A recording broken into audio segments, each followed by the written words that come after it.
had a taco salad? Wendy's had a taco salad. Fresh chopped lettuce and tomatoes, classic chili, and tortilla chips. If you remember Wendy's taco salad, you're welcome. If you don't, you will. Okay. Yes, I do. What's going on YouTube? It's Kevin and Macau. We are back with a new video.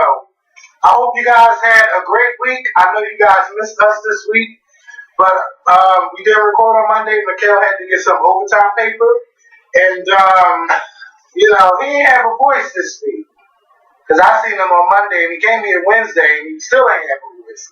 So the church did a number on him on Sunday, but I'm glad he's here today. I want to say thank you to everyone who watched our videos last week. And I looked at the comments in our first video, on that video from Friday. Oh my God. The video with Tony Grafton. Lord. They were going off in those comments. Well, that's what we want. I know. But I just want to say thank you to everyone who watched that video and who also commented on that video. I mean, I wish more videos had comments like that. Oh my God, it was just good. I was reading them and going back and forth with some people, and we got a lot of good topics today. I'm not even going to break this video up because he hasn't been here for a week, so we got a lot of good topics. If you're watching us for the first time, please click that bobblehead over Raquel's head to subscribe to the SkorpionShow.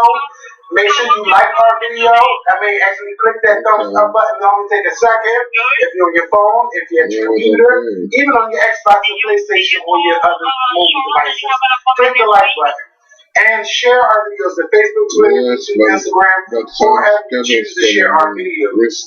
Now, I want you to start off with talking about Ancestry.com. And I want you to say, because I was telling Kevin that, well, you all know that he did it about a month or two ago, right? 3 months ago. And I was thinking about doing it myself. But then I was like, I don't know, because I can go all the way back to my great-grandparents, my grandmother's parents, which, for our family, even though there are people before them, but for our family, we consider those two the very main. They had 4 daughters, and their 4 daughters, well, 3 of their 4 daughters had kids that we all sprouted out. But and my great grandparents lived not too far from you, 25th and Cumberland. But I was thinking, like, I don't know if I should do it because I know a lot about my family history, but it would be interesting to know before my great grandparents. And one of the things that I had discovered from one of my aunts was that my great grandmother, they call her mom and pop, or my great grandparents' names from the family. And I discovered that my great grandmother, she was the only child. My great grandfather, he was one of, I think, 13 or 14. My great grandmother, she was the only child. And that's why she was so hell bent on having the family together every holiday. My mom and all of them, they couldn't spend Christmas, Thanksgiving, nothing at their own house. They all had to go to their house. And that's how it was. But I learned from my aunt that they knew of my great grandmother's mother, but they never heard anybody speak of her father. And my aunt said that she thinks that her father may have been a white man, because my great grandmother was a very, very light woman, just very, very light, long, shiny black hair. Like my aunt said, we always felt like she was mixed. If she wasn't mixed with Indian, she was definitely mixed with white. And what made the suspicion grow even more was that nobody ever talked about her father. Nobody ever talked about where he was, who he was, nothing. It was just that. You know what I mean? And I remember one of my grandmother's sisters, my aunt died before she passed in 2011. She was telling me that they knew my great grandmother's mother. They knew their grandmother, and before they had turned the expressway into the expressway back in the 30s, it used to be a housing project. That's what the expressway was. And she was telling me that my grandmother and her 3 sisters used to walk from 25th and Cumberland to that area. But my great grandmother really never liked them to go up there because her mother was someone with alcohol, and she didn't really like them going up there. But I want to learn a little bit more, and you kind of motivated me to go and do it because I'm interested to find out more about my family before my great grandparents, since I know all I need to know about them. I'm just interested to find out a little bit more about them and what came before them. Yeah. Well, y'all know I did the ancestry thing because I was watching roots, and I was like, it would be interesting to find out, where I come from and things like that. So I took the test. I just wanted to know, sorry, something flew out my mouth. What part of Africa?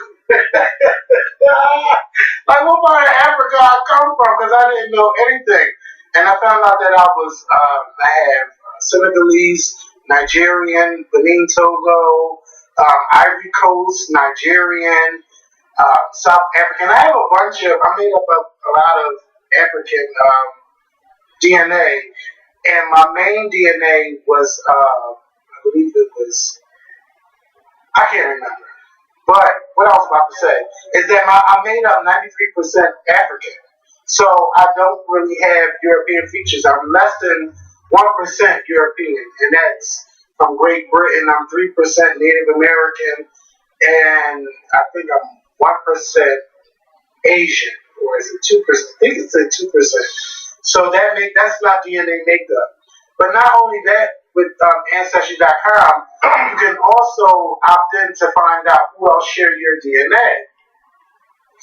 And that was just another part that I wasn't even expecting, to find more family members. And I have over 40 pages of people who match my DNA. So it's probably about 1,000 to 1,200 people. And it's been consuming a lot of my nights finding people that match my DNA and who else do we share the same DNA patterns with, because they could.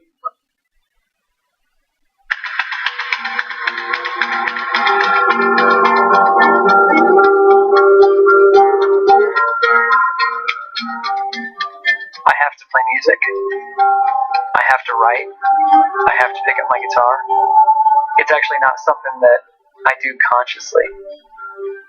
It's a release, first and foremost. Like, if I can completely disconnect and just kind of lose myself in a song, that's the best thing ever.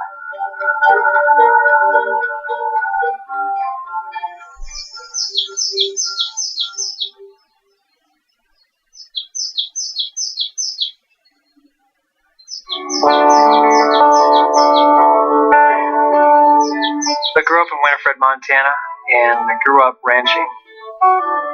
I didn't have a set time that I had to be back at the house, so I would spend hours out in the hills creating these elaborate battle scenes. When I discovered the guitar, it instantly became this outlet for all my creative energy. My childhood dream was to have a studio someday and learn about songwriting and be a songwriter myself. I thought, if I want to be in music, if I want to be a songwriter, then I should know how to record and try to create something that was authentic and real. And I wanted to feel like a soundtrack that came out of this area.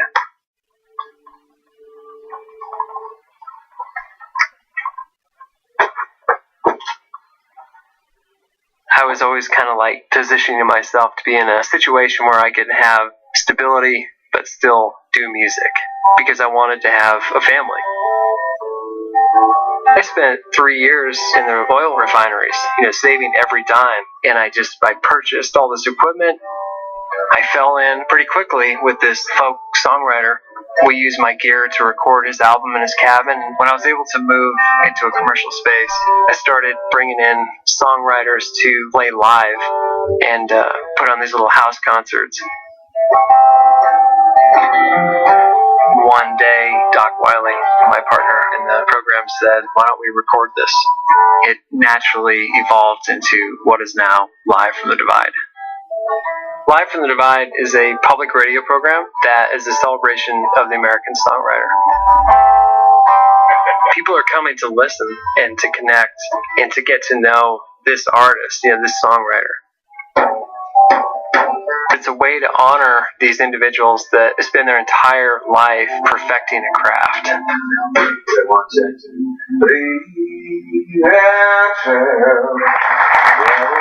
think we all know why we are here. Please welcome to the stage Jeffrey Foucault and Billy Conway.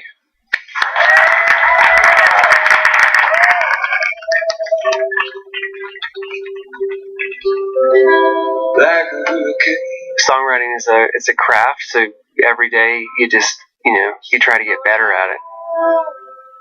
Being able to book and promote my favorite songwriters has been an inspiration. What's helped me the most is being around all these songwriters that I'm lucky enough to bring into Live from the Divide. Sharing these moments of inspiration that I get, and other people, if they connect to that, that's the main reason why I do Live from the Divide. Without the support of the musicians that come through telling us that, yes, you're doing the right thing, yes, this is good, we wouldn't keep going.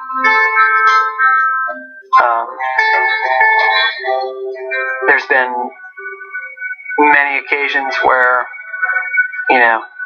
we've had to shut the doors.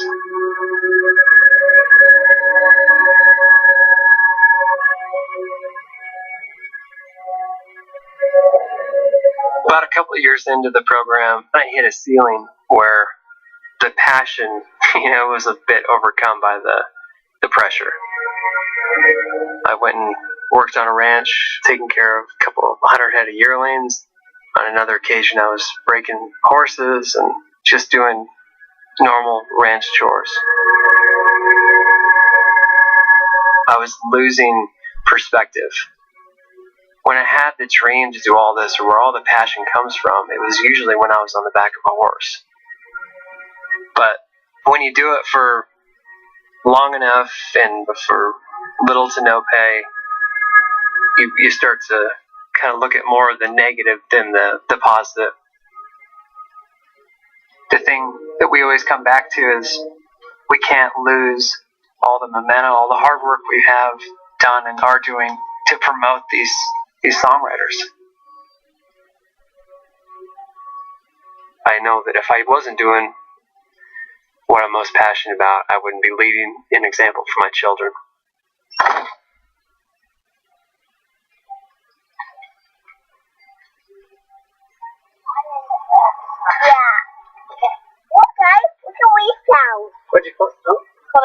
There's been a lot of sacrifice. Mostly from our families, from my wife.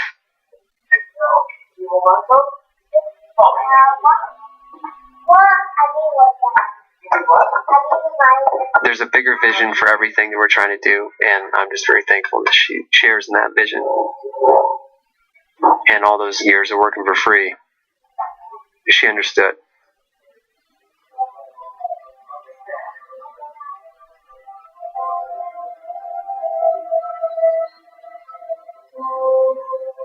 I'm constantly trying to figure out the balance of family and are you doing what you're supposed to be doing? Being afraid or letting fear stop you from doing that, that's a bigger mistake to me. If I'm lucky enough to record and have other people listen to it and connect in some way, in any way, it doesn't get any better. But either way, I'm still going to be, cranking out these tunes. Travel alone trains through the desert of the high plains, and these thoughts come to me after I've been home. Now they say clear the road.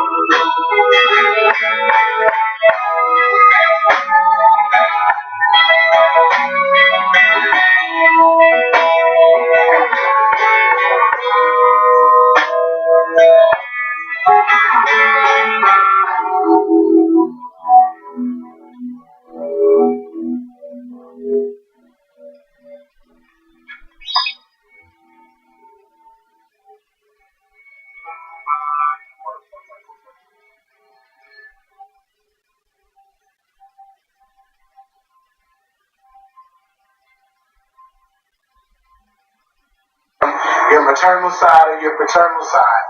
And for the past 2 months, I really have been researching my paternal side of the family, Which would be your father. my father. And I found there was a match that was extremely high. We shared a high level of DNA. Come to find out, his great-grandfather and my great-grandfather, excuse me, we shared the same great-grandfather. So that means that my grandfather and his grandfather were brothers. So but at first when he contacted me, I was just like, wait, I don't know, because I didn't get all the information and things like that. And what I've been able to do is I've been able to find a bunch of census reports, how many children they had, and that's how I was able to piece the family tree together. And what I was finding out is that back in those times, a lot of the family members lived on the same block, or they, like right next door, or so I was able to piece families together, and it's especially hard for the women because their last name changed. But when you put their name in, sometimes you'll see like their death records, who they married, who they were with. So I was able to piece a bunch of people. So I have about 200 people on my family tree just from looking at census reports and DNA reports and all of that. And I was able to contact some people, and I contacted someone because I kept seeing that the names, it was the last name is Goss, Goss, but it was also spelled Gause, and that's the main way to spell it. But my great grandmother spelled it Goss. So I was like, I think you might be my family, but I can't figure out. So when I contacted him, we ended up talking on the phone for 3 hours, and he was just telling me the whole history of the Goss family and how they were on a plantation called the Backwoods in South Carolina, or it's in Britain's Neck, South Carolina. And I am the descendants of Joe and Maria Goss. They were born around 1830, and they had 10 children. And it's just crazy when you have 10 children. It's 10 different families, and they have children. Their children, it's just a hot mess when it comes to it. But Tell me about it. It's so interesting. I know. It's so interesting. My mother is the youngest of 10. I was just so excited. Like, oh my God, I have all of these family members, and it's just like the DNA patterns. What I know is that my father's genes, like, they are strong because I match a lot of people from his side of the family. And then I was like, well, I gotta find my father's his father's side, and I was having problems finding it. My grandfather's family comes from Edgefield, South Carolina, and I was able it took me about a month or two to find this, but I found them. They lived in Edgefield, South Carolina, but they were either born in South Carolina or they were born in Alabama. And they were slaves for Governor Pickens, who was from Alabama. And what I found out is that when he died, his son became their slave masters. But he was one of those slave masters that kept the families together. He didn't believe in separating the family. And what I found out about my great-great-great-great-grandmother, Judy Simmons, was that she was a midwife, and she would go to Georgia and buy like herbal treatments to help people, and she did so much. Like, I'm just so happy, like, discovering that stuff, and that her husband John and his brother, they started a church, and that still exists today in Edgefield, South Carolina, called the Simmons Ridge Baptist Church. And her father, his name is Tom Lee, he was a part of the board of that church. So I had to find his family. But it's just so interesting just to find this stuff and just Googling names. And I haven't really talked to anybody that's from Edgefield, South Carolina, but because it's just like some people had done research a long time ago, and they don't like probably had the same email address, so I haven't been able to contact them. But for me, it was just great to find out all of this stuff, to know that our last name has some history behind it, and I was able to find that. And I found some people, my mom never knew her father at all, but I found a lot of her people, and they were from either Norfolk, Virginia, or Portsmouth, Virginia. And a lot of them went to D.C., or some went to New Jersey, Maryland, or Pennsylvania. So we are all in that area. And I was able to find a bunch of family members. Some got married and never had children. Some had children and they just went on to other places. But I keep finding these people from Louisiana and Texas, and I can't find out the connection. So I had my mom do the DNA test. And probably next week we'll be able to figure out who her father's side of the family is. And that's something that I've always wanted to do for my mom, because she never knew. She said she met him one time, and that he told her that it wasn't his fault that he wasn't in her life. It was just a bunch of things that was going on where he was prevented from seeing her, but it wasn't her mother that was doing it. And I don't want to get into that. But she said she only met him one time, and she said she looked exactly like him. She told me his name, and I've been searching names, and some of the names do come up in the Philadelphia area, but you know, back in those times, a lot of people came from down south, and came to us. It's kind of hard for you to know which one it is. But once you take that test, and then let me ask you this: the $100 that you paid to me, that's the only time you pay, or you have to keep paying? You only paid one time. Okay. Now for me, I paid the $20 because $20 a month because I want to look at those DNA reports, not DNA reports, the census reports, and you can find birth certificates, death certificates. Now, see, what I found out, because I was able, because you know, sometimes if you go on Ancestry.com, or I think that's it, I can't think if there's another one like Ancestry, but whatever the case may be. I remember I had typed in my great-grandmother's name, and even on Google, too, and I remember I typed in her name, and it came up, and it kept coming up that she was born in 1896. Now, I know of her being born in 1900. You will see different, right? Yeah. Now, my great-grandfather, I know of him being born in 1897, and then when I typed his name in, it always came up he was born in 1897. But for her, it never came up with her being born in 1900. But it always came up the year that she died, which is in 1976. And if she was born in 1900, when she died in 1976, she would have been 75, because I think she died a few months before her birthday, so she would have been 75 years old. But I want to find out if she really was born in 1900 or 1896, because if not, then she would have been 79 and not 75, and she would have been a year older than her husband. But the beautiful thing about my family is that, because you know I come from a big family, and we are all together here in Philadelphia. My mom's side of the family anyway. I have my grandfather's side, my mom's father.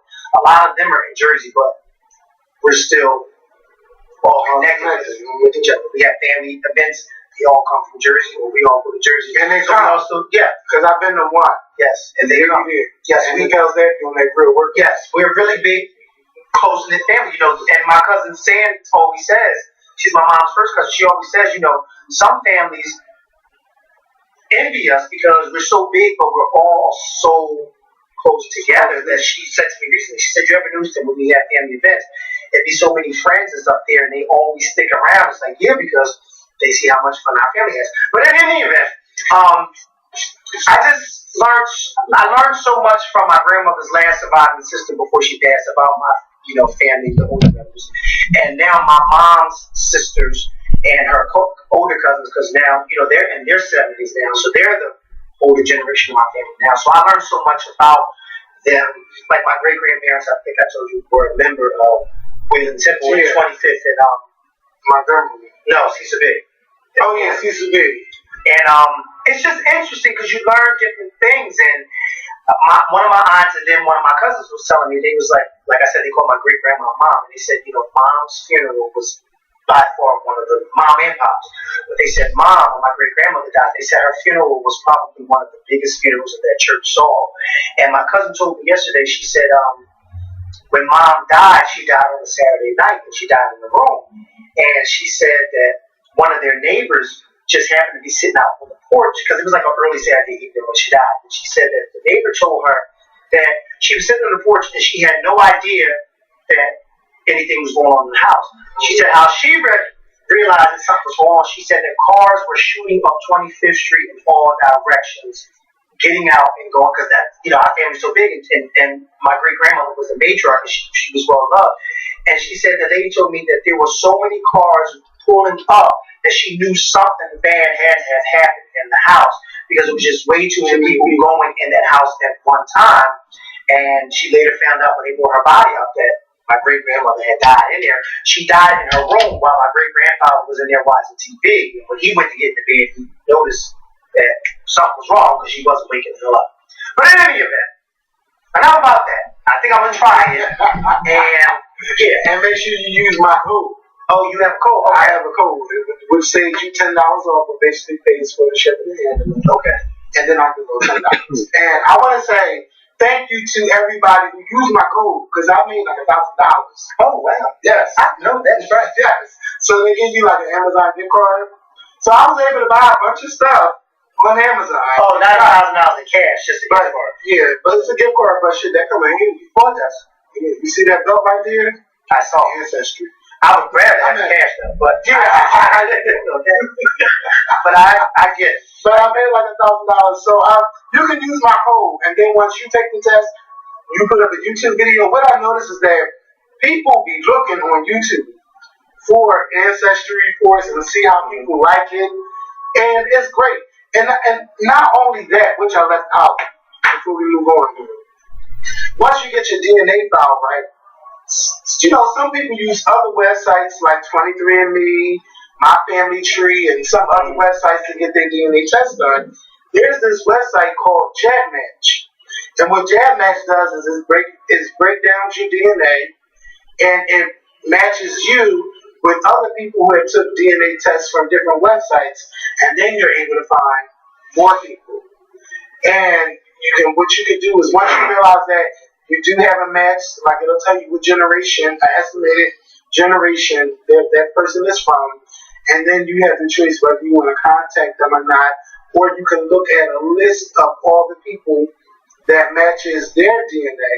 And from that, I've been able to see that, okay, this is how I'm able to trace this person to my family, and you'll see the different last names, and it's just, I love it now. I don't know if I'm about to become a genealogist, but it's so good to really do that.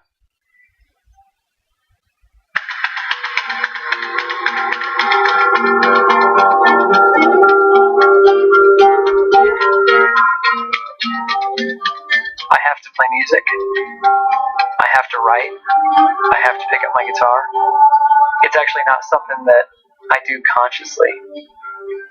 It's a release, first and foremost. Like, if I can completely disconnect and just kind of lose myself in a song, that's the best thing ever.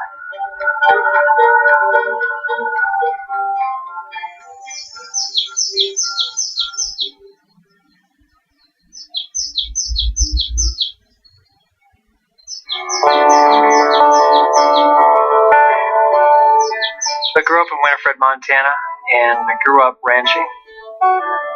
I didn't have a set time that I had to be back at the house, so I would spend hours out in the hills creating these elaborate battle scenes. When I discovered the guitar, it instantly became this outlet for all my creative energy. My childhood dream was to have a studio someday and learn about songwriting and be a songwriter myself. I thought, if I want to be in music, if I want to be a songwriter, then I should know how to record and try to create something that was authentic and real. And I wanted to feel like a soundtrack that came out of this area.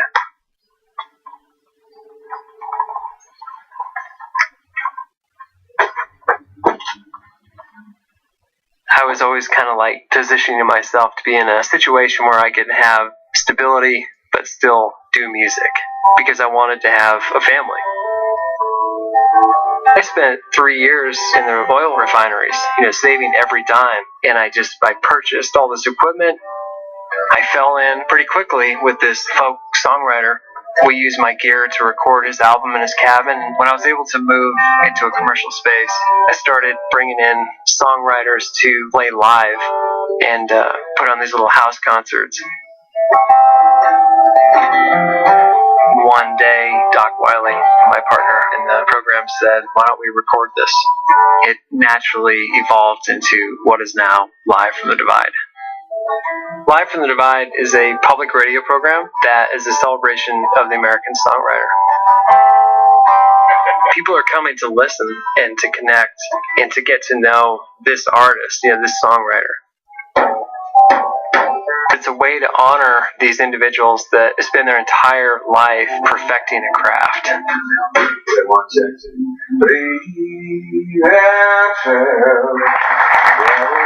think we all know why we are here. Please welcome to the stage Jeffrey Foucault and Billy Conway.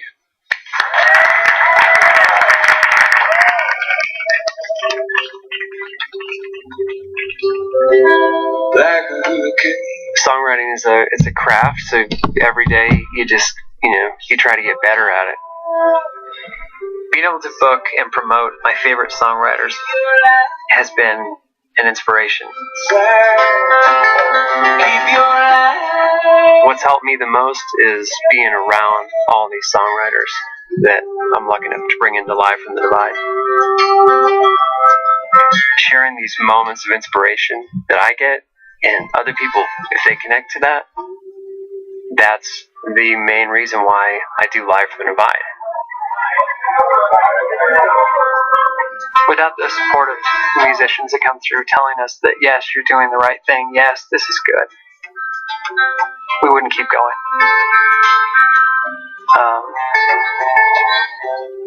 There's been many occasions where, we've had to shut the doors.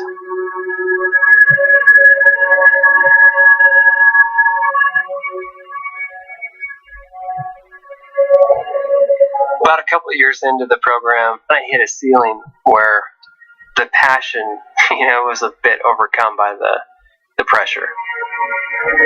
I went and worked on a ranch, taking care of a couple of 100 head of yearlings. On another occasion, I was breaking horses and just doing normal ranch chores. I was losing perspective. When I had the dream to do all this, or where all the passion comes from, it was usually when I was on the back of a horse. But when you do it for long enough and for little to no pay, you start to kind of look at more of the negative than the positive. The thing that we always come back to is we can't lose all the momentum, all the hard work we have done and are doing to promote these songwriters. I know that if I wasn't doing what I'm most passionate about, I wouldn't be leading an example for my children.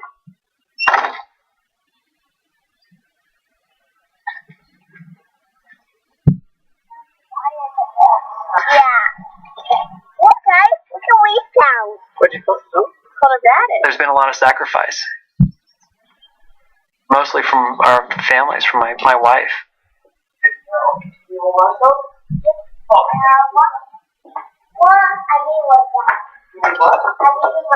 There's a bigger vision for everything that we're trying to do, and I'm just very thankful that she shares in that vision. And all those years of working for free, she understood.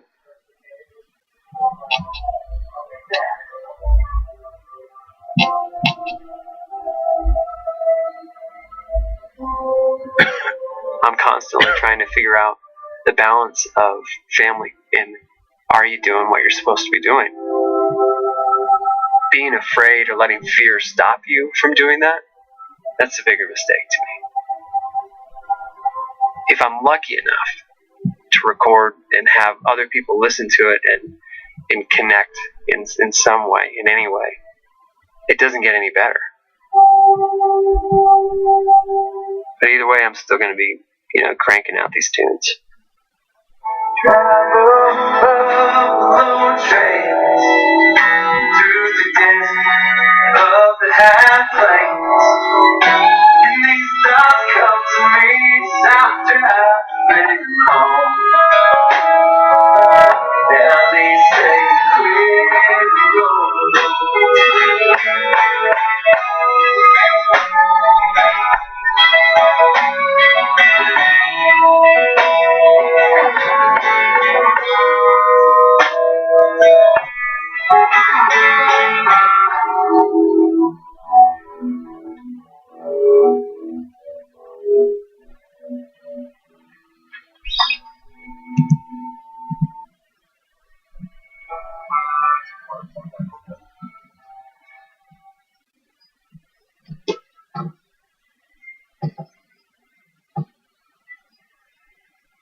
It's so good to really do that. Like I've been putting in a lot of work at night doing this stuff. So it's a beautiful thing. Yeah. To me, I feel like it's a beautiful thing when you know your family's history.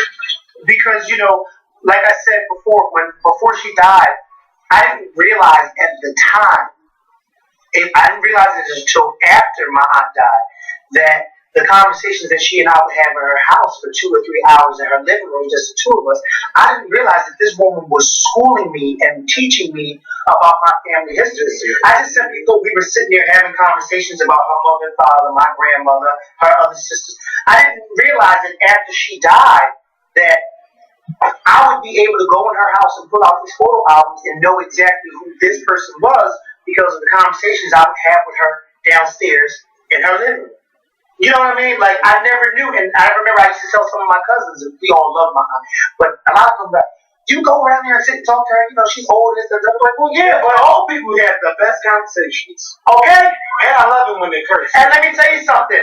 When some old people, when you start them up, a lot of them love to see you interested because they will keep going and going and going, and you will learn so many different things. Like our family house, my cousin, my aunt's grandson, he still lives there, and 4 different family members died in that house. Wow. My great-grandmother, my grandmother's older sister, my Uncle James, my Aunt Dot's husband, and my grandmother's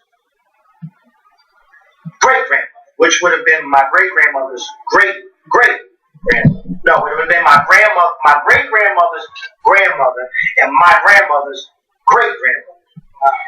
And, to learn all of that, and I remember saying to her, I said, Aunt Dot, you never felt scared being in this house by yourself? Knowing that all these people, your husband, your mother, your great-grandmother, your sister all died in this house? She said, no, why? Her whole thing was no. She was in her 80s, and she was like, my husband died 20 years ago. My mother died 30-something years. Like, no, I'm not scared. And it's it's crazy. And she almost died in the house, too. But the thing is, you got to get rid of the stuff, the clothes, some of that stuff. Because in this room, which I'm in, my nephew that passed, lived and slept in this room. Yeah, after they died. And they were trying to hold on, and you gotta let that stuff go. Like my mom had these flowers from I like my machine. Sometimes it's hard to let go in the very beginning because I don't know if my aunt's stuff is still in her house.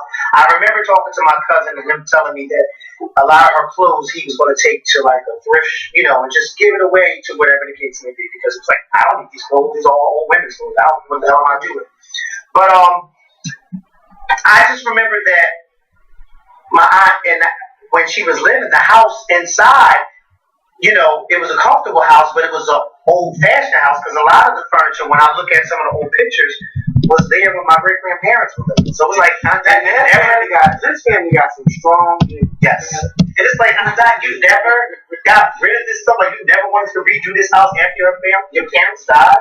But she just was the cabinets were still the same. From the 60s, you're the cabinets worth a lot of money. Put them in. I would put them cabinets in the back of my car. Stay right there. But they were so, and they heavy too. Yes. Yes. The old school furniture is heavy.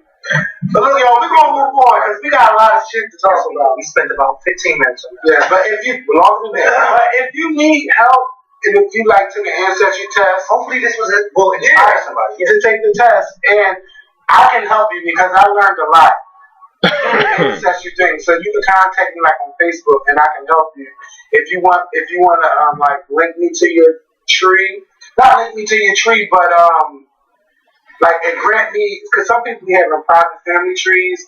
I can help you find different people because I've been doing it for a while and find out who married who and all of that stuff. So today we found out that Vine is no more. Vine is gone. It's going to be etched from the histories of the internet. But Vine said that they're not going to get rid of the videos right away. What they want to do is give people a chance to download their Vine videos and save them. And I guess you can post them to Instagram or post them to YouTube of your greatest Vines. But Vine is no more. And I knew that Vine was going out the window when Instagram introduced videos about 2-3 years ago. Right. And I was like, oh my God, they're going to kill Vine. And then they began. And then the videos were, yes, at that time, that's when Instagram was 15 seconds. You know, and we all loved that. We thought that was just the best. 15-second videos. Now we got a minute. Won't he do it? What he say? If you wait,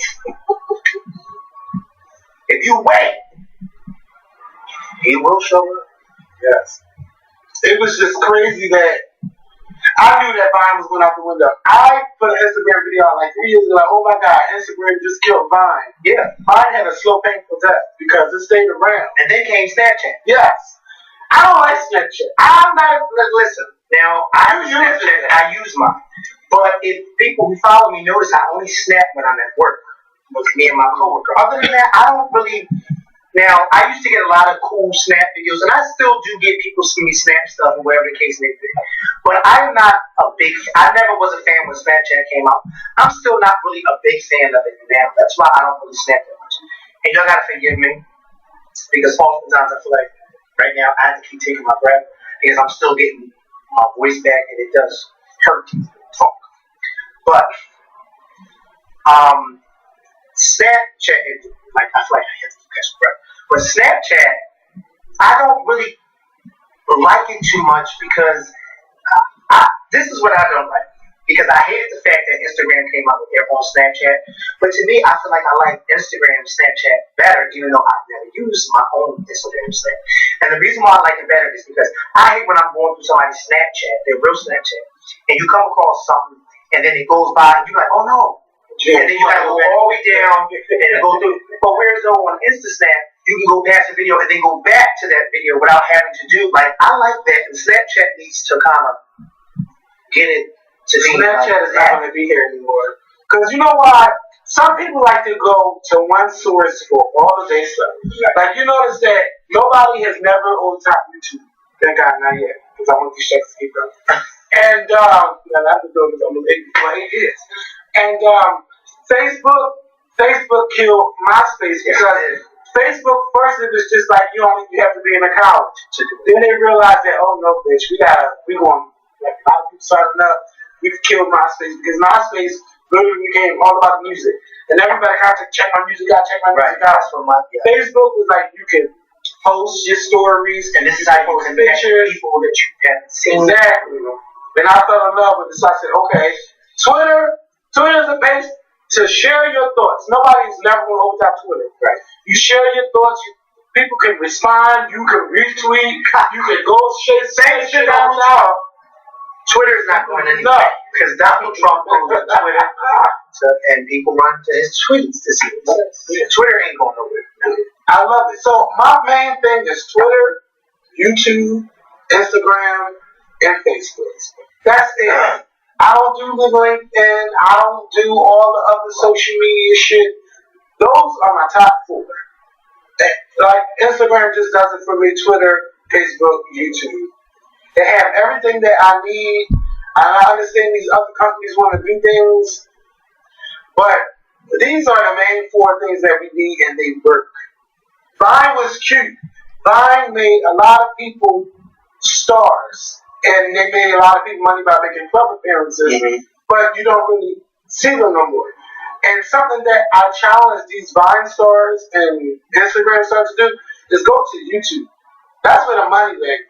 Y'all could probably make way more money than us because y'all not only y'all became famous from these funny videos, but just imagine if y'all made longer skits and put them on YouTube, maybe 3-minute skits, and then had everybody share them on Twitter, Facebook, and Instagram, and everywhere else you can text it, like, and you can make money off every time somebody look at that.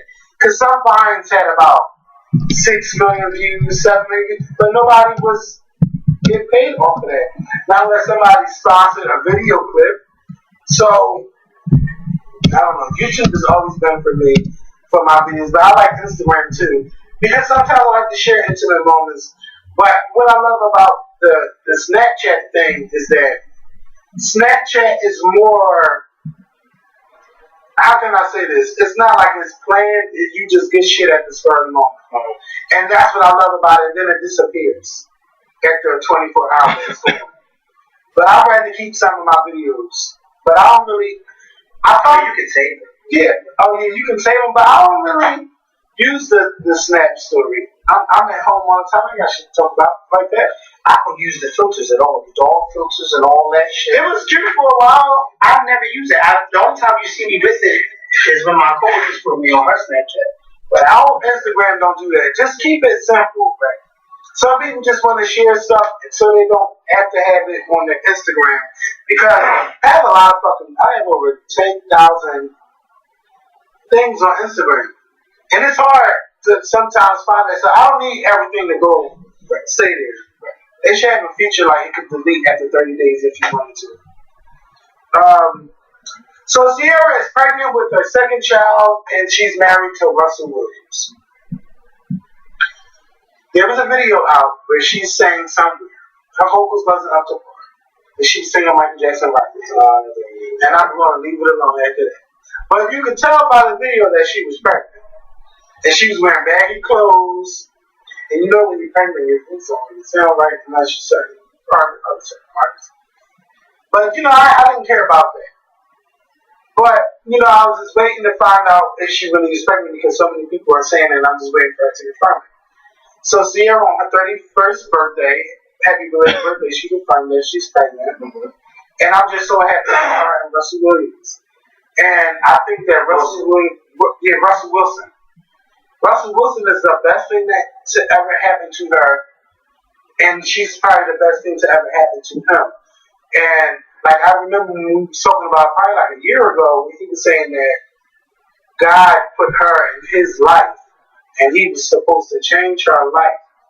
And I don't think people take into account of those things that he testified about when he sat there in church and discussed that, and how they did not have sex. We don't know because we wasn't there, so we can't say they had sex. But I'm sure they did something sexual to get each other home. Because I mean, anyway,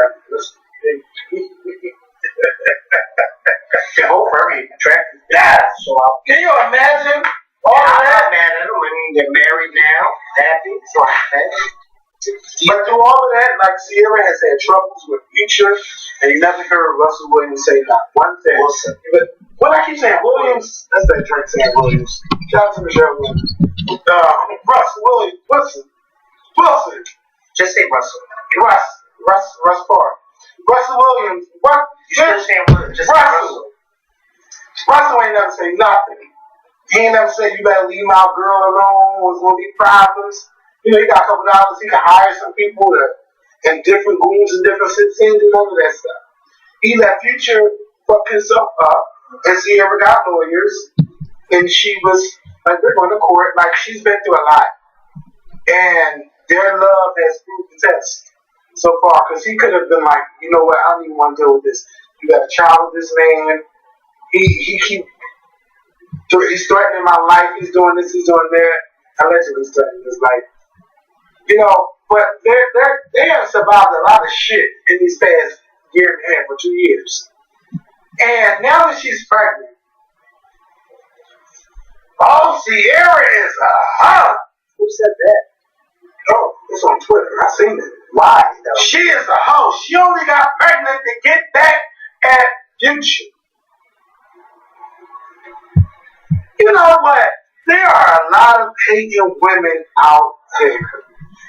Women don't like to see women be successful or get things, get great achievement in life. That is a sad fucking thing to say. Oh, you only got pregnant because you wanted to get back at Future. I ain't gonna lie. There are some women out there that do that. But I don't believe that Ciera is one of those people. Because I think that if that was the case, she would have did it before they got married. Yeah, but there are some women can be jealous of another woman. It's true. But who would have Ciera been jealous of?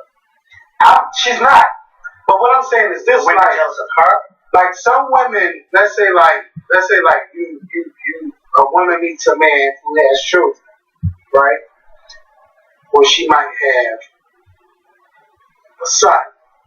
This woman always wanted that. She can't get it, so she's gonna keep having children until she gets what she really wants to compete with you. People do stuff like that. Yeah, but I'm still confused at why Ciera would be considered a hoe and be trying to get back. Exactly. She's a hoe because I think she already had one child out of wedlock. Now you got another child, and you got two different baby fathers. But this is the thinking of these dumb, they're not women together anymore, and she's now married to this guy. So I guess she would have two different fathers because she's married to Russell Wilson. That's the thinking of dumb women. And I mean, some men, they were going on. But it's okay for Future to have a baby here, there, everywhere, in London and back. But Ciera, she has another child by a man who she's married to, and she's a hoe. A lot of y'all women that's hating on Ciera, get your priorities together. Make sure that your child support check is coming every month. Make sure you ain't spreading your legs to all these different men, or you got kids by all these different men. There's always people that's doing worse than you that's always coming for you.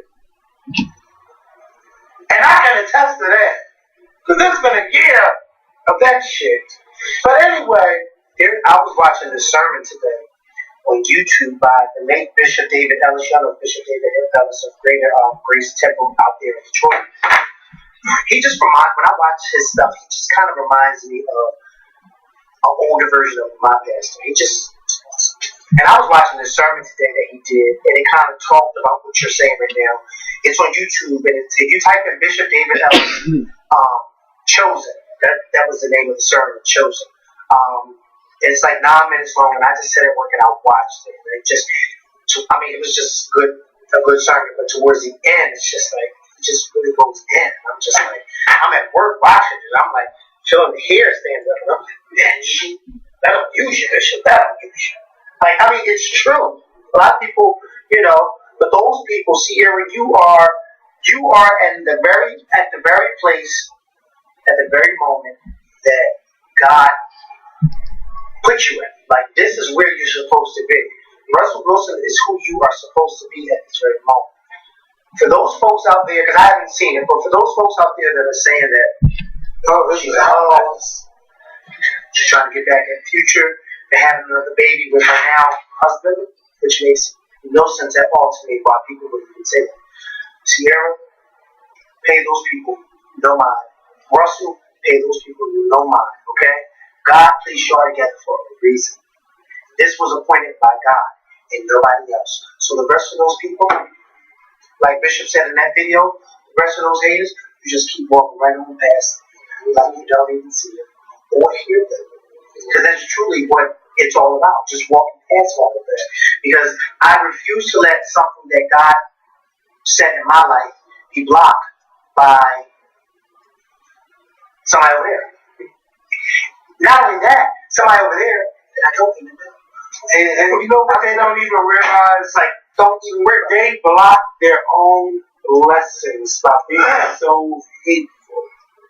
Let me tell you something, I lost my voice because that's how good and hard I was shouting in church on Sunday. Because towards the end, right before, benediction, but my pastor went off. Okay? To the point that I was just so caught up You're not gonna believe this. I was so caught up that I shouted out of one of my sneakers. You had on sneakers. Yeah, it was. Well, I was dressed down on Sunday. I told you on one of my past videos. I don't go to church every Sunday in a suit. I know that's what y'all see, but I don't always go to suit. I was dressed down. You know, I look really cute too Sunday, but I was dressed down and I shouted out of my. And thank God I didn't, because I was. And one of the guys came to me at the service and he was like, "Your shoe went flying." Yeah. Did my girlfriend catch it? You know what I'm talking about. I mean, it was just one of the so but she was, but you know, she really, you know, I could hear her. I could really hear her just yelling, just keep praying. And I just was like, oh my, it was that good. Like my pastor really went off. And I felt like Sunday's sermon was for me. You know how sometimes when you go somewhere, and I know a lot of times I've even said this to you, and I have to learn to not say this anymore, because I've learned that you will hear people say, oh my God, I wish you was there, because you would have. But sometimes a person not being there, they just were not meant to be there. If you get what I'm saying, you were there for a reason, because it may have just been for you, and not for the person who wasn't there. So I'm learning that I can't necessarily say to somebody, "Oh, you should have been there," because it may not have been meant for you to be there. If I was there, because I was meant to hear that. And baby, when I tell you Sunday was for me, and I have to call my pastor, go around his house or something, and say, "Listen, this is right here, my voice is because you allowed God to use you on Sunday, and I felt it." But what did he say? Do you remember? He was, well, first of all, he was preaching from Ephesians. I think it was chapter 6, and it was just about the whole armor of God. And he was just basically saying, you know, you can't call yourself a child of Christ and say that you are a soldier for God and that you're, you know, putting on the armor to do God's work, but yet you're still wearing your carnal clothes. Like you can't still be living this life of, oh, I can do what the hell I want to do, but yet calling yourself a soldier for Christ. And he was, you know, basically going into like, listen, we all got these struggles and these things that we deal with, but if we're going to be a representative of Christ, we got to learn how to give what we're going through over to him. And he just was like, listen, if you got this, that, and the third going on in your life, you need to give it over to God and be thankful that you have him to give it over to.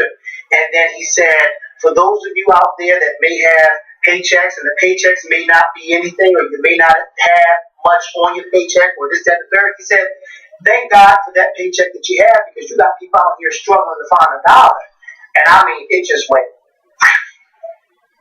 I just was like, oh. Like, because, you know, sometimes you'll see people and they'll complain about, oh my, this wasn't this, and I wish this was that, and I wish I had this. And then you hear so many complaints that you kind of forget, like, where is the thankfulness? Where are you saying thank you that I even have this? Because some people don't even have certain things to even complain about. They're just struggling to try to get what it is that I have. And I am learning that, no, I am not this, and I don't have the biggest bank account, and I don't drive the nicest car, and I don't have the best jobs, but I am so thankful that I have what I have. Okay? Because there's some people who don't have a car, and they're struggling trying to find a car. There's some people who don't have a bank account or a check to even put a bank account in, and I have that. There's some people who are still struggling after 3 or 4 or 5 years to just to find a part-time job, and I have a full-time job. You know what I mean? Like, so it's like sometimes we have to be thankful, and I'm grateful for what you have and not what you don't have. And I know some people, you know, it made me feel good, because this past week I've been really posting a lot of, you know, spiritual things, inspirational videos on my Instagram. And I had this one person say to me today, you know, thank you so much for these praise and worship videos that you're posting, because I am really, really getting spiritually filled by them. And sometimes you don't even realize what you're doing for other folks. I was doing that for me, and I was sharing what it was that I was going through with my followers, not even realizing that what I'm sharing with y'all and what I'm going through is helping somebody else. So then I stopped. When I read that message, I stopped and I said, thank you, God, for allowing me to be a vessel to the women. Maybe I'm about to lose my person. But go ahead.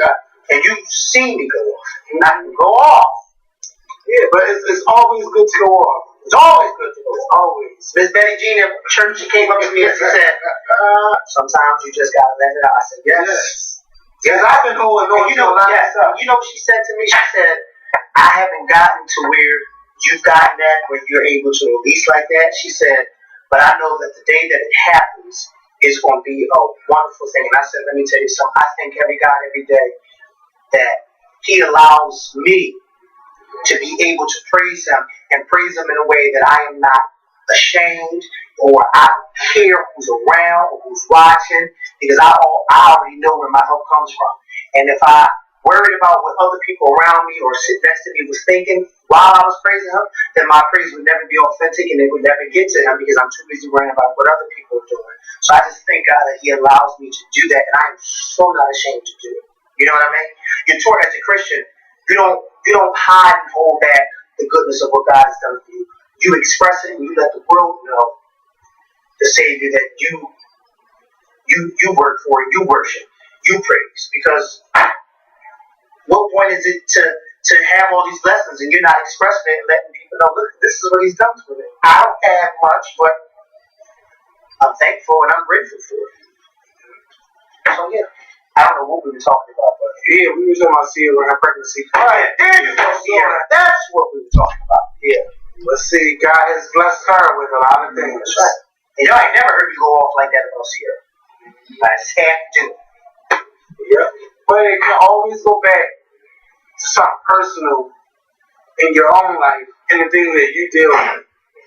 And, you know,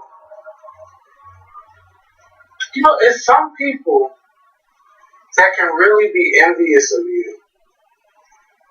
Yeah. And I'll be wondering why. Let me tell you something. I live on the 3rd floor. My rent is paid every month. It is paid every month. And there are people that's jealous of that. I have a family. Let me tell you something. My house is a house of love. We fight, but bitch, we love. Okay? Everything don't come out the way it's supposed to come out, but it comes out. When one person is wrong, everybody's going to get on that person. I am grateful to have that. I'm grateful to have a family. It just baffles me sometimes why people worry about why I live my life the way I live my life. Worry about why you live your life the way you live your life. Because I don't be worried about that. When I come home, I have a roof over my head. I still have my mother. I have my nephews who I help. I have all of that. I'm grateful for that. But you know, there's people that hate on that. I don't know why, but they do. So Ciera, I just tell you to fucking ignore them, and you keep living your life. And that goes for y'all too. Don't even worry about why people worry about how you live your life. You live your life. Your life is a lesson. You don't know who you're helping. Shit, I have my family. Some people out there don't have a family. And they get that love when they watch us, and our family is in the background. You know, people be like, oh my God, like I wish my family was like that. And I still say, bitch, I don't know why. Because we fucking crazy. And the girl gets to see it. And sometimes if he try to put his input in, you can go home. Because I don't want to hear what you got to say. Because you live here. And what do I do? I said, right? I'm not going to. But I love my family. I ain't never going nowhere. This is my fucking family. This is my family. I can't say I ain't going nowhere because I don't know yet. I don't know where God wants me to go. But let me tell you something. While I'm here, I'm enjoying it. And my mother turning 71 next month. And as long as I still have her, I don't care what nobody says. I'm always going to be there for my mom. I ain't going nowhere until God says it's time for me to go. And I'm gonna keep loving my family because they got shit they need to still learn. I love my family. They know that. But let me tell you something. Something I realized is that this year, on November 24th, is Thanksgiving. If you flash back to a year ago on November 24th, our house was burnt out. We had nowhere to go. That's the reason right there to praise. Can you talk about, like, people just don't know how good God is? Because I sat there and I said, November 24th, we had nowhere to be. We was burnt out. This is the first time in my life I didn't have a Thanksgiving at home or a Christmas at home or a New Year's at home. I have none of that. We were displaced everywhere. We were all in different places. And with the help of a lot of people and our subscribers and just people that care, people from there, like, the love was just incredible. I've never felt nothing like that in my whole life. Never been through nothing like that in my life. So many people. And there's a lot of people in this neighborhood that help us, not even just monetarily, by being there, by busting down a fucking wall or a ceiling, or just helping us throw shit out the house. The love was there. And it's just crazy that I took all of that, everything that I had. I don't know about them, but I know I took all that for granted. All of that. Till I had nothing. Till I had nowhere to be. Nowhere to just even lay my damn head just from just going to take a nap. I had nothing. Nothing. Nothing. And a year ago, that was the worst. I ain't never cried about it. I didn't even have time to cry. I knew I just had to get my family back in the house. Some people were mad about some decisions that I made, but I didn't care. Because I was not taught, but I was selected to do these things. And these are things that I had to do. And I had to do it. And I didn't care. Who gets mad about what? I just had to do it. That was the first time that I had to be somebody in my family that leads everybody. The shit might not be perfect, but nothing is never perfect. Nothing is never perfect. But I feel like mission accomplished. I did what I was supposed to do. My thing was I had to get my family back home. I'm tired of this person complaining, oh my God, I'm laying here and I can't. Like, it was a lot. It was stressful. Like, the people that were helping you, shit, you start fighting with them. And then they tell you all kinds of shit. And I mean, he was there for somebody. And I just couldn't believe it. I just was like, oh my God. But you'll see who they really are. You start seeing the people that you love and that's your friends. You'll see how much they really care. When you go through shit, you will see all of that. You will even see the people on the internet that's jealous of you. I don't know why they're jealous. I went through a lot, but I still have my family. That's probably why they were jealous. Because you still had your family. Like, people, I wouldn't have helped. I wouldn't have did that. But you know what? That's fine. But I'm grateful for those that did help. I ain't never shout out no celebrity that helped. And that's not important. The important thing is, you at home. You thanked them personally. Yes. The way you were supposed to. And they did it not for a shout out. And I know exactly the ones that did it. They didn't do it for a shout out. They did it out of love. But the best thing is that when I realized that, oh my God, we're going to be here on Thanksgiving. And I'm going to say, Lord, brother, because you never know anything can happen. Because I be in this house, bitch, I smell something on fire, I'm running down the steps. That alarm go off, I'm running down the steps. My life has changed a little bit, because normally you ignore a fire alarm. You're like, these little bitches ain't even cook something. Oh no. Sometimes shit be happening. You know, sometimes that alarm go off just to go off on its own. I be like, oh, that's God giving us another damn testament. Because I be like, wait a minute, why I go off? We busting down all the fucking doors. It's crazy sometimes. But, you know what? I am grateful. I don't know where this video went, but we had all of these topics. But you know what? This might be helping somebody. Yeah, I mean, and some other people went through fires. Some people just, man, let me tell you something. You had to live your life, and you have to be happy for the blessings that you have. And you cannot be worried about what you don't have. There's a lot of things that I don't have. And I don't complain about it. And y'all ain't gonna never hear about it. About things that I don't have. How about you be grateful for things that you do have? Be grateful to have a family. Be grateful to still have your parents. Because my father has been gone 13 years. And there's a lot of things that I wish I would have did with him. But ain't nothing I can do about it. Since I had one parent, I cherish my parent. My mom. Sometimes we go back and forth. Like, I didn't know that me and my mom wasn't getting along after the fire. I wasn't getting along with her. She came back home. We weren't getting along. I don't think any of this was. Yeah, it was just crazy. I think she got all of it. I think she got all of it. I'm just like, oh. And I don't even live here. I couldn't believe. But there was one big family blow up. But I witnessed. She got on my nerves so bad, I wanted to get up and leave. Like, it was crazy. Like, I was living in her house. Her house, and I wasn't even speaking to her. Like, it was crazy. We went through a lot. And people jealous of that. Don't be jealous. But look how God fixed it. We fine now. Still go winter time. Because I get flashes. Like, sometimes I get flashbacks like, oh my God. We wasn't even happy. Like, Mom, don't even talk about it because I'm about to start crying. Because it's crazy. I'm sleeping in a hotel. I'm staying next door at my neighbor's house. And I'm just so grateful for my friend Ryan to take me in.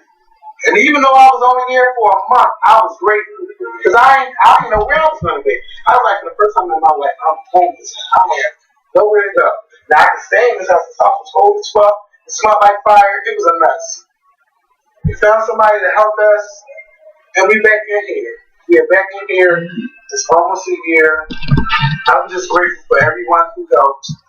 I'm grateful to stay in my family. My mom went into the hospital. She was losing her mind. Like, we went through a whole fucking lot. More than That's why you shouldn't be jealous of people. You shouldn't be jealous of people. You shouldn't talk about shit you don't know. Because you don't know what the other person's going through. Don't be jealous of that. Because you don't want the shit that we went through. Then my sister, I'm grateful my sister. Oh my God, my sister. Because I was mad at her. When I was 4 or 5 and my sister came, Gigi, I was mad at her. I was mad, and then when my mom went to the hospital to see my sister and my mom, like y'all just don't fucking know how that one fire, what that fire did to my family. I ain't never talked about this stuff, and I'm probably going to share it again. Maybe I'll share it on November 24th, what happened. But y'all don't know what that fire did to my family. That fire lit a fire in our lives. It's funny, listening to this, because this really is a testimony. And I think this should be our video. I just feel like everything else is null and void. You can wait till Monday. Yeah. But listening to you speak about it, about what happened. Mother Patterson at my church. Now, Mother Patterson is one of our senior members. She's on the Mother's Board. And she's been at our church, the one that I presented the award. She's been at our church for 72 years, ever since she was 11 years old. She's in her 80s now. She's been there. Mind you, some people can't even stay in one place for 72 days. She's been there for 72 years at our church. And Mother Patterson, every so often during when we have our testimonial service, she'll start singing, "You don't know what the Lord's done for me."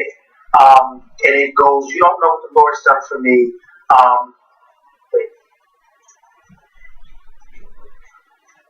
You don't know, you weren't there, you don't know when, and you don't know where. You don't know what the Lord has done for me.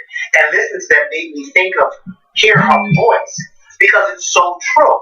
Like, people know of the fire, and they knew of certain things, but they don't know what happened throughout those days and weeks and months after the fire. From your mom going into the hospital to your sister and your mom in the hospital together, and they don't know. And listening to your testimony And then hearing Mother Patterson's voice in my head singing that song, and the line where she says, "You don't know, you weren't there. You don't know when, and you don't know where." It's like, oh my God. Every time I hear her sing that song during testimony service, I always cry. Because it's like, here you have this woman in her 80s.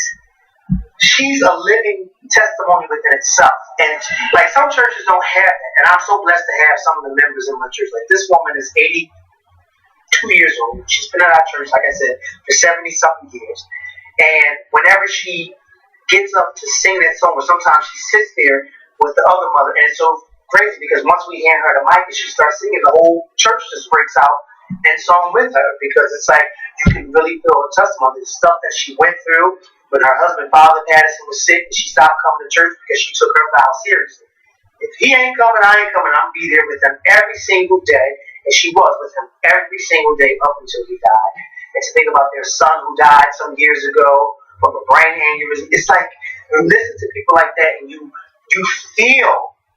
You don't just hear their testimony, but you feel it. It's like, so as I'm listening to you, I'm hearing Mother Patterson's voice because I feel what you're talking about, because at some point I was there throughout that. So I know, but I know that these folks, they don't know.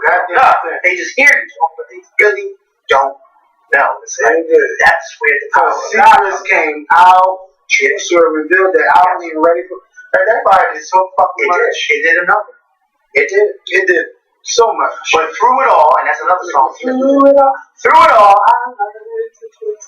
Yes, that's a song too. Yeah. Okay. But through it all, God kept y'all together.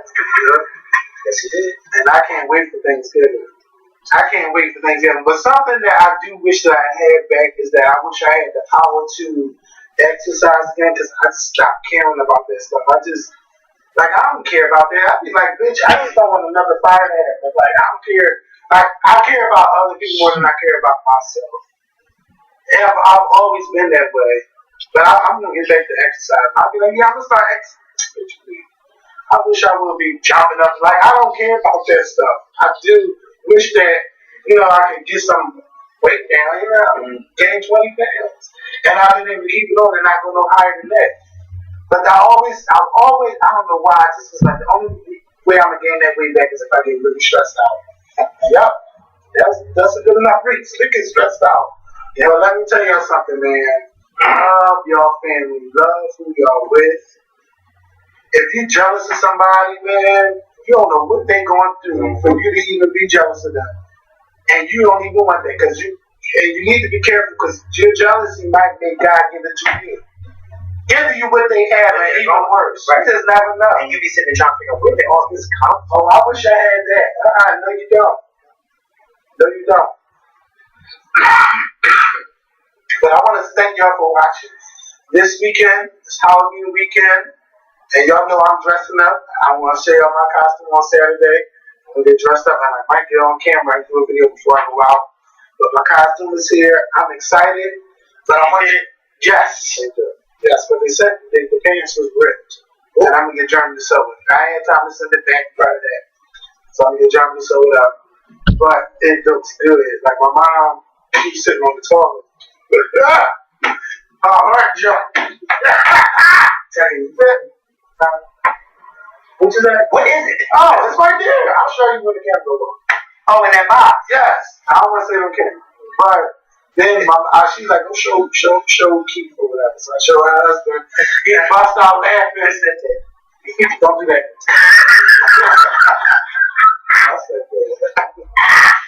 Listen, baby. The Bob's gonna be good. You don't know. You were there. You don't know when. And you don't know when. They don't know. They don't know. They don't know. But, oh my God, I'll be 32 in like 3 weeks. Oh my God, I'm getting up there. Anyway, yeah. Halloween weekend, be safe. Everybody gonna be going to Halloween parties. If you dress up as a clown, you get what you deserve. Because I ain't there's clowns out here doing shit to people. Bragging about what you deserve. You dress up as a clown. Yes, hey. And it was Monday. We gotta get on Monday. We're gonna get to 7 in the Sixers. Trick Daddy taking those selfies at the voting booth.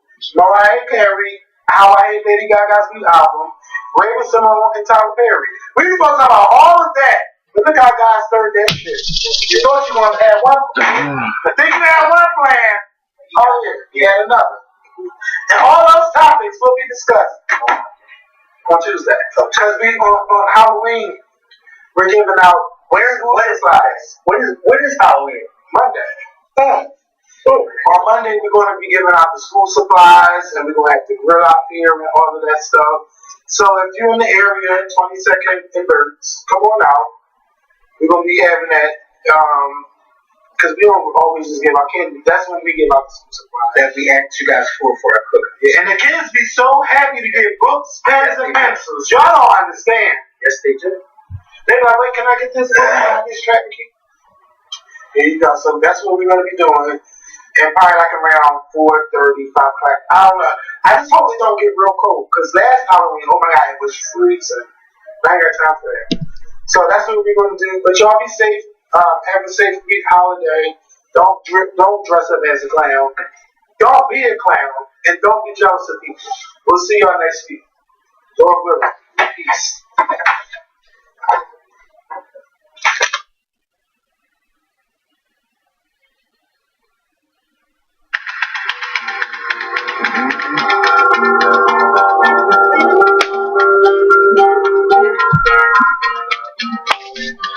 I have to play music. I have to write. I have to pick up my guitar. It's actually not something that I do consciously. It's a release. First and foremost, like if I can completely disconnect and just kind of lose myself in a song, that's the best thing ever.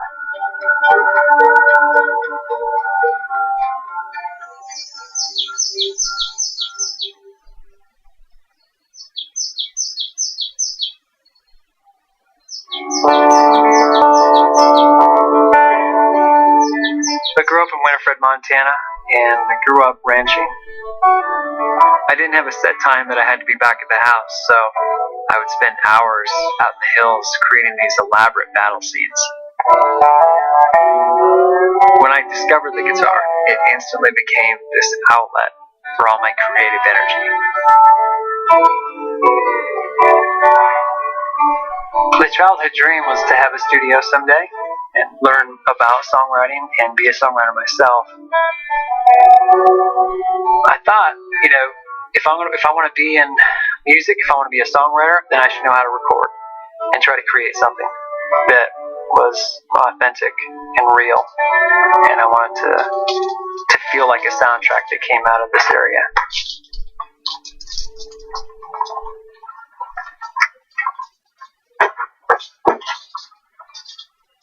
I was always kind of like positioning myself to be in a situation where I could have stability but still do music, because I wanted to have a family. I spent 3 years in the oil refineries, saving every dime, and I purchased all this equipment. I fell in pretty quickly with this folk songwriter. We used my gear to record his album in his cabin. And when I was able to move into a commercial space, I started bringing in songwriters to play live and put on these little house concerts. One day, Doc Wiley, my partner in the program, said, "Why don't we record this?" It naturally evolved into what is now Live from the Divide. Live from the Divide is a public radio program that is a celebration of the American songwriter. People are coming to listen and to connect and to get to know this artist, this songwriter. It's a way to honor these individuals that spend their entire life perfecting a craft. I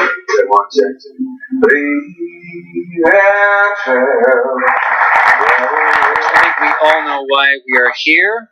Please welcome to the stage Jeffrey Foucault and Billy Conway.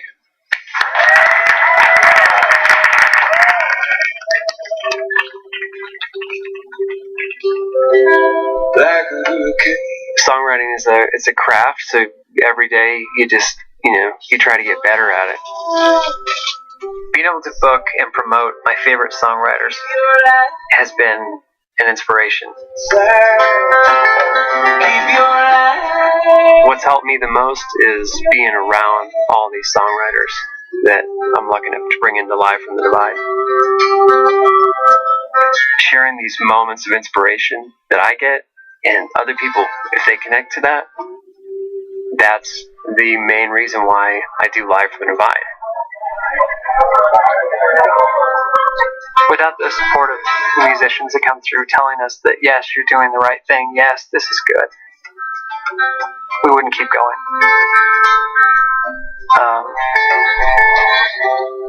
There's been many occasions where, we've had to shut the doors.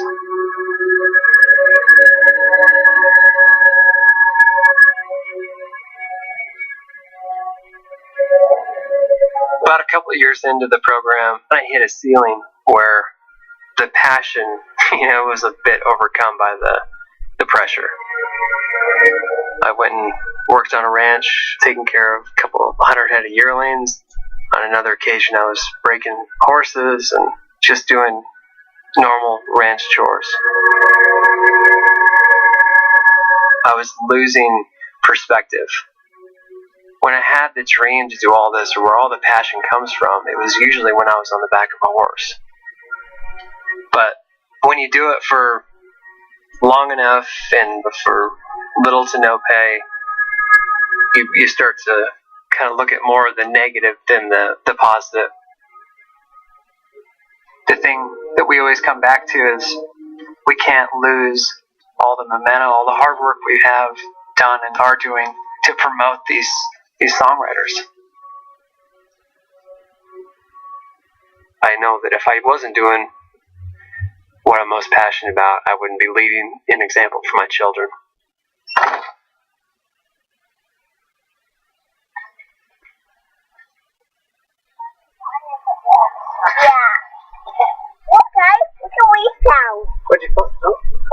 There's been a lot of sacrifice. Mostly from our families, from my wife.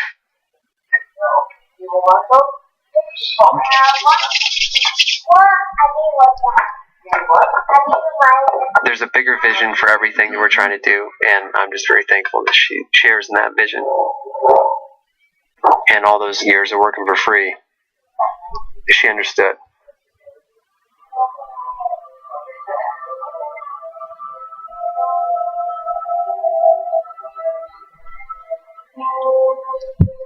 I'm constantly trying to figure out the balance of family and are you doing what you're supposed to be doing? Being afraid or letting fear stop you from doing that, that's a bigger mistake to me. If I'm lucky enough to record and have other people listen to it and connect in some way, in any way, it doesn't get any better. But either way, I'm still going to be, cranking out these tunes.